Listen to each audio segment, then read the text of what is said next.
ஏய் வெயிட் பண்ணிடி 10 மினிட்ஸ்ல வந்துரும்டி. சிவா சிவா நாராயணா. என் மருமவ கதவை திறந்துட்டாளா? அத்தை கால்ல இருந்து கதவை தட்டுனுமா, நீ எழுந்திருக்கவே இல்லம்மா.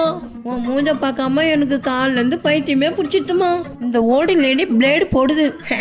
இந்த ராத்திரில எங்கம்மா கிளம்பிட்டேன்? ஐயோ நான் என்னன்னு பேசிட்டே இருக்காதீங்க, நவுருங்க, நான் பப்புக்கு போகணும். அடியாத்தி என்னது இந்த ராத்திரில வெளியே போறீங்களா? நாடே கெட்டு போயிருக்கேன். இந்த ராத்திரில வெளியே போவதான் சொல்லுங்க அத்தை. ஆமா நான் நைட்ல தான் பப்புக்கெல்லாம் போவேன். நீங்க என்ன கேள்வியெல்லாம் கேக்குறீங்க? பட்டிக்காடை அவனுக்கு ஒன்றும் தெரியாது. அவ வசதியா வாழ்ந்தவ, அவ அப்படி இப்படிதான் இருப்பான். அவ விஷயத்துக்கு போனா நறுக்குன்னு கொட்டுருவேன். நல்லா சொன்னா அத்தை நம்மளே திட்டுவாங்க, நமக்கு எதுக்கு தேவையில்லாத வேலை. ஆமா நீ இங்கே படுத்துனுக்குற, வந்தப்ப என்ன சொன்ன? வாசல்ல தானே படுக்க சொன்ன. ஐயோ நானே வாய் கொடுத்து மாட்டிக்கினேன், இப்ப எப்படி தப்பிக்கிறது? எனக்கு படுக்க இடம் பத்தாது, நீ அப்படி போய் படுப்ப.